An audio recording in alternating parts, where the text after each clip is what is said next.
आखिर कौन मंगलवार को दीवार पे नाम लिख के जाता है और जिसका भी नाम लिखा होता है उसका खून हो जाता है। मूवी का नाम है मंगलवारम। ये एक तेलुगु मूवी है जिसका सस्पेंस आपका दिमाग चकरा देगा। तो चलिए मूवी को एक्सप्लेन करते हैं। मूवी की शुरुआत होती है दो छोटे बच्चों के साथ, जिसमें से रवि अपने पिता के साथ रहता है, उसकी माँ गुजर चुकी है, जबकि शैलू अपनी नानी के साथ रहती है। शैलू की माँ का भी देहांत हो चुका है। उसके पिताजी ने दूसरी शादी कर ली है। शैलू के पिता बार बार शैलू की नानी को तंग करते रहते हैं क्योंकि उसको शैलू की माँ की प्रॉपर्टी चाहिए, लेकिन नानी उसे देने से मना करती है क्योंकि वो प्रॉपर्टी तो शैलू की माँ ने शैलू की शादी के लिए रखी थी। दूसरी ओर रवि के पिता उसे शैलू के साथ खेलता देख उसे डांटते हैं, लेकिन रात को ही रवि के घर में आग लग जाती है जिसमें दोनों मर जाते हैं और शैलू एक बार फिर से अकेली हो जाती है। अब कहानी कुछ सालों बाद की शुरू होती है। गांव में एक दीवार पर दो लोगों के नाम लिखे हुए थे जो कि एक दूसरे के साथ रिलेशनशिप में थे, शादीशुदा होने के बावजूद। अब गांव में एक काशीनाथ नाम का आदमी है जो कि पढ़ा लिखा था, और उसका एक दोस्त है पुली जो कि आंखों से अंधा है, देख नहीं सकता।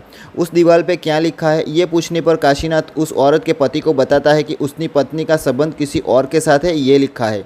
ये सुनकर उसका पति वहाँ से गुस्से से चला जाता है अपनी पत्नी को मारने, लेकिन गांव वाले देखते हैं कि उन दोनों ने तो पहले से ही कुएं के पास आत्महत्या कर ली थी।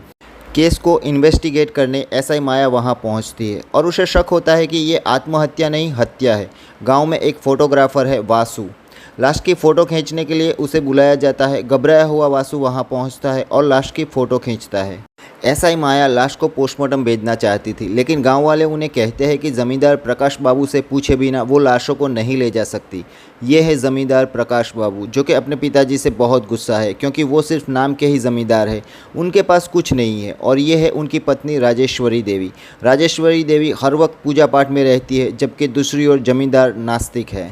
ज़मींदार एसआई माया को लाश को पोस्टमार्टम ले जाने के लिए यह कहकर मना कर देता है कि यह हत्या नहीं आत्महत्या है। एसआई माया ज़मींदार पे जोर डालती है, लेकिन ज़मींदार नहीं मानता। वहीं मूवी में हमें एक मास्कमैन दिखाई देता है। अब ये मुखौटे वाले आदमी की क्या कहानी है ये हमें मूवी में आगे पता चलेगा। उसी गाँव में एक डॉक्टर भी रहता है, नाम है विश्वनाथन। वो बहुत अच्छा इंसान है, पैसों के लिए बिना वो लोगों का इलाज करता है। इसी गाँव में एक और आदमी रहता है गुर्जरा, जो कि थोड़ा मवाली टाइप का आदमी है। वासु का भाई गुर्जरा की बहन से प्यार करता है और उससे शादी करना चाहता है। गांव में एक शादी के दौरान गुर्जर और वासु के बीच लड़ाई हो जाती है। दरअसल गुर्जर ने वासु पे ये इल्ज़ाम लगाया था कि जो दो खून हुए हैं वो वासु ने ही किए हैं। पूरा गांव इस लड़ाई में शामिल हो जाता है और एक दूसरे को मारने लगते हैं। तब वहां राजेश्वरी देवी पहुंचती है और लड़ाई एकदम शांत हो जाती है, जैसे कि कुछ हुआ ही नहीं, क्योंकि लोगों में राजेश्वरी देवी प्रति काफ़ी मान सम्मान था। लेकिन उनके जाते ही लड़ाई वापस शुरू हो जाती है। गांव का पुजारी अपनी पत्नी को बताता है कि वो मंदिर का उत्सव करवाना चाहता है, लेकिन उसके पास पैसे नहीं है। तब उसकी पत्नी उसे कहती है कि वो ज़मींदार से इसके बारे में बात करे, वो उन्हें ज़रूर मदद करेंगे। पुजारी ज़मींदार से उत्सव के लिए पैसे मांगता है। तब ज़मींदार तो पैसे नहीं देता, लेकिन उसकी पत्नी राजेश्वरी देवी पुजारी को खूब सारे पैसे देती है और उन्हीं पैसों से गाँव में उत्सव शुरू होता है।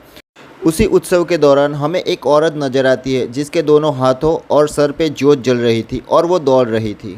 दूसरा दिन मंगलवार था और कोई फिर से दीवार पे दो लोगों के नाम लिखता है जिनका एक दूसरे के साथ नाजायज़ संबंध थे। जब लोग उन्हें ढूंढते हैं तब लोगों को वो दोनों पेड़ से लटके मरे हुए मिलते हैं। ऐसा माया जमींदार को समझाती है कि गांव में 4-4 खून हुए हैं और ये आत्महत्या नहीं हो सकती, उसे इन लाशों का पोस्टमार्टम करना होगा। इस बार जमींदार मान जाता है और एसआई माया उन मरे हुए लोगों का पोस्टमार्टम करवाती है। एसआई माया पहले भी मरे हुए आदमियों की कब्र खुलवाती है, लेकिन उनमें से लाशें गायब थी। एसआई माया को पक्का यकीन हो जाता है कि कोई तो है जो लाशों को गायब कर रहा है, जिससे उसे कोई सबूत ना मिले।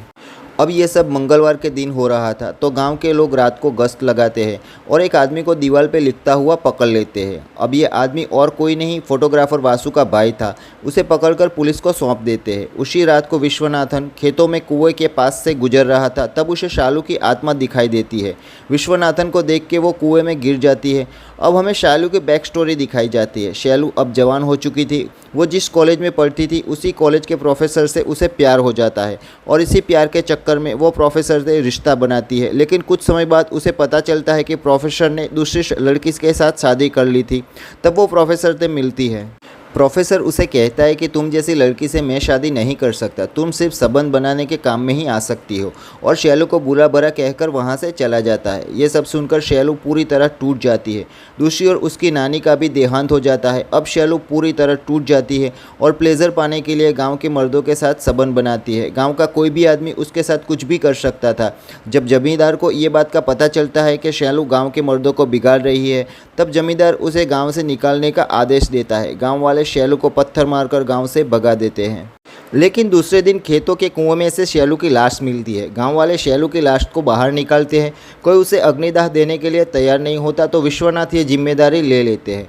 अब कहानी प्रेजेंट में आती है, जहां एसआई माया वासु के भाई से पूछताछ कर रही थी। वासु का भाई बताता है कि उसने कोई खून नहीं किया, वो गुर्जर की बहन से शादी करना चाहता था, इसलिए उसने सोचा कि अगर वो उसका और गुर्जर की बहन का नाम दीवार पर लिखेगा तो शायद गांव वाले उन दोनों की शादी करवा दे। राइटिंग एक्सपर्ट से भी ये बात साबित हो जाती है कि वासु के भाई ने ये खून नहीं किए और एसआई माया उसे छोड़ देती है। एक बार फिर से मंगलवार के दिन गांव वाले रात को गश्त लगाते हैं। तभी हमें वो औरत दिखाई देती है जिसके हाथों में और सर पे दिए जल रहे हैं। वो औरत और कोई नहीं, पुजारी की पत्नी थी। सालों से ये रिवाज चला आ रहा था कि उत्सव के वक्त पुजारी की पत्नी किसी को देखे बिना पूरे गांव की प्रदक्षिणा करती थी, और इस बार भी उसने ये काम किया। उसी रात को कोई दीवार पे कुछ लिख रहा था। एसआई माया उस आदमी को पकड़ लेती है। वो आदमी डॉक्टर विश्वनाथ था। उन दोनों के बीच हाथापाई होती है। विश्वनाथ एसआई माया को बेहोश करके बांध देता है। जब एसआई माया को होश आता है तब वो अपने आप को बंधा हुआ पाती है। एसआई माया के पूछने पर डॉक्टर उसे बताता है कि एक रात को जब वो गांव से गुजर रहा था तब उसने शैलू को बहुत बुरी हालत में पाया। उन्होंने उसका इलाज करवाया। शैलू की रिपोर्ट से विश्वनाथ को मालूम पड़ा कि शैलू को हाइपर सेक्सुअल डिसऑर्डर है। ये एक तरह की बीमारी थी जिसको न्यूमोफेबिया भी कहा जाता है। इस बीमारी से पीड़ित शैलू गांव के मर्दों के साथ संबंध बनाती थी, जिससे उसको सुकून मिलता था। विश्वनाथन शैलू का इलाज करता है। अब शैलू भी विश्वनाथ को अपने बाप की तरह मानती थी। डॉक्टर एसआई माया को शैलू के बारे में बता ही रहा था, तब दूसरी ओर हमें वासु के बारे में बताया जाता है। रात को वासु के सामने वो मास्कमैन आता है, जिससे वासु डर जाता है। वासु और मास्कमैन की लड़ाई होती है, जिसमें वासु पहले तो उस मास्कमैन को चाकू मार के घायल कर देता है, लेकिन बाद में मास्कमैन त्रिशूल वासु के आर पार करके उसे मार देता है। तब हमें पहली बार उस आदमी का फेस दिखाई देता है। वो आदमी और कोई नहीं, शैलू के बचपन का प्यार रवि था। आगे विश्वनाथ एसआई माया को बताता है कि उसने शैलू को रवि से मिलवाया। रवि से मिलने के बाद उसे जीने की चाहत होने लगी। रवि शैलू को बताता है कि बचपन में उसने देखा कि कैसे उसके पिता शैलू के साथ छेड़खानी करते थे। तब उसने अपने पिता को मार के घर में ही आग लगा दी ताकि सबको लगे कि दोनों मर गए हैं। लेकिन रवि हर वक्त शैलू के साथ ही रहता था, पर वो कभी उसके सामने नहीं आता था। अब रवि और शैलू दोनों शादी करना चाहते थे, तो शादी का सामान खरीदने विश्वनाथ और रवि शहर जाते हैं। लेकिन लौटने के बाद उन्हें पता चलता है कि शैलू की मौत हो चुकी है, जिससे रवि और विश्वनाथ टूट जाते हैं। आगे विश्वनाथ एसआई माया को बताता है कि शैलू की मौत के 6 लोग जिम्मेदार थे, जिनमें से 4 को उन्होंने पहले ही मार डाला था।